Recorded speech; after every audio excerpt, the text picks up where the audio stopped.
Hey everyone, this is Dr. Scott here with Healthy You. And so today's video is going to be about vitamins and minerals and how much should we take. So we're going to go through a lot of the bigger ones here that everyone needs to know about so that you have an idea as to number one, what it's for, why you're taking it, how much you should take it. So we're going to start today with folic acid. So folic acid is something that is a pretty big part of the standard American diet as a part of what's called fortification, which means they add it into a lot of foods. The problem that you run into is that there is a lot of experts who believe that it may not be enough to technically prevent things like cardiovascular disease and neural tube defects. And so neural tube defects are closing issues with the spinal cord, spinal column as a part of neurological development. So it's important that you have sufficient amounts of folic acid. So the body's need for folic acid actually doubles during the pregnancy. Supplementation prior to and shortly after conception is considered to be adequate and effective. So considering that folic acid is really important, you'll want to make sure that you are taking a minimum of 400 micrograms per day. Okay? I didn't say milligrams, I said micrograms. They come in mcgs. So big one, especially if you're considering becoming pregnant, make sure that if you're taking it standalone, 400 micrograms, if you're taking it as a supplement, as part of like a prenatal, make sure you have at least that much in there, okay? So second thing, let's talk about iodine.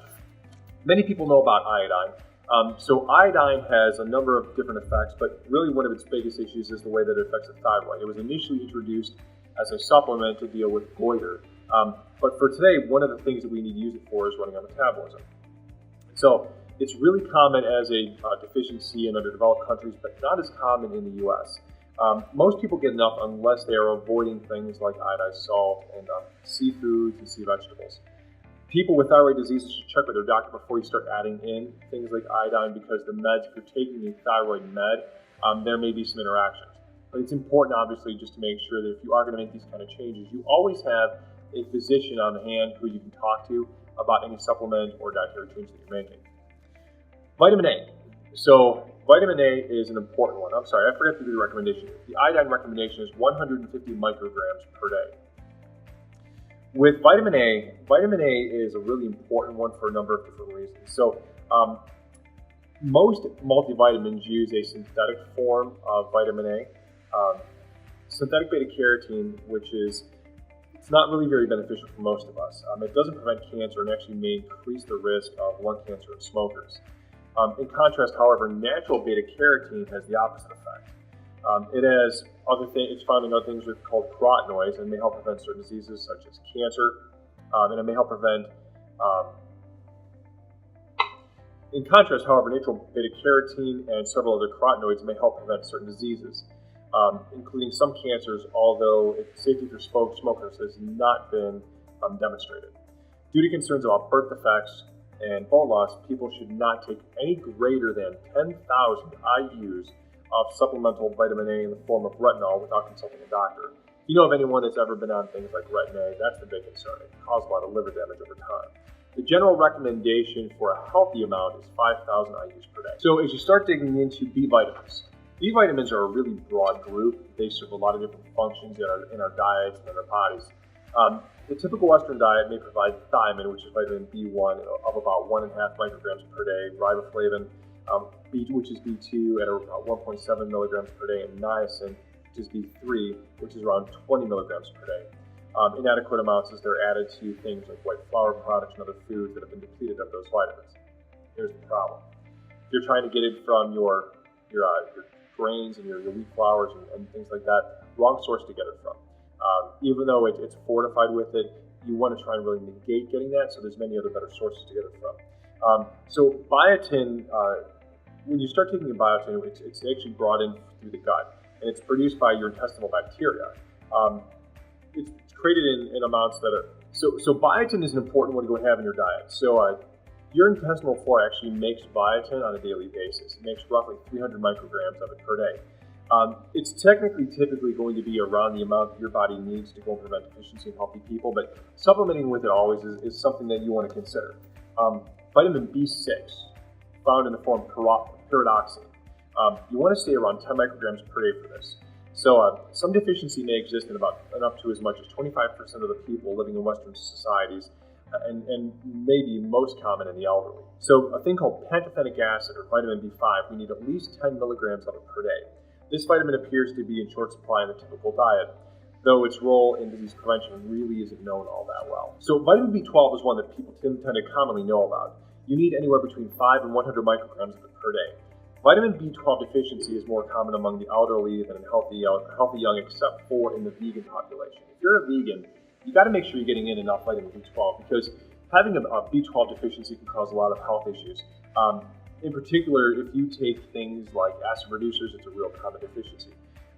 Some people claim to experience mood, energy, and overall well-being when taking higher than RDA amounts of vitamin B12. You have to consider that B12 is also important for clotting. If you don't have sufficient amounts of B12, you'll have difficulty clotting. It can lead to a thing called a pernicious anemia.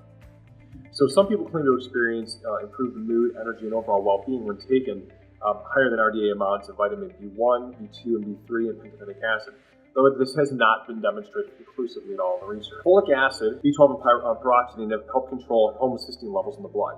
Elevated homocysteine levels are associated with several different diseases. Studies have shown that supplementing with one or more of these vitamins helps prevent or can reverse the hardening of the arteries, also known as atherosclerosis, and may reduce bone fracture risk as well. So the next one we want to talk about is vitamin C. So severe deficiencies in, the next one we want to talk about is vitamin C. So vitamin C's recommended doses are between 100 and 200 milligrams per day, although many people take significantly higher doses. And so although there's never really been any harm that's been proven with it, there's also not been a lot of evidence that's shown that it can have the impact that most people want, generally referring to immune benefits. So severe deficiency is not common in the United States, but insufficiency is found in up to 6% of healthy adults and large numbers of college students and smokers. Some authorities have suggested that optimal intake for disease prevention may be somewhere between 90 and 100 milligrams per day. But because of the fact that it's a water-soluble vitamin, it's okay to stay on the upper end. So supplementation with over 200 milligrams per day of vitamin C by healthy people is not shown to leave higher concentrations of vitamin C in the bloodstream, and it has never really been shown conclusively to help prevent any type of disease when you go greater than 200 milligrams per day. So zinc is one that's gotten a lot of publicity over the last several years because it has been shown to be linked significantly to immune boosting. And so if you're not taking zinc or you don't have it as part of a multivitamin, I'd strongly recommend it. So when you talk about zinc, you need somewhere between 10 and 25 milligrams of it per day. The biggest issue with zinc is it's relatively uncommon to have a deficiency in the US.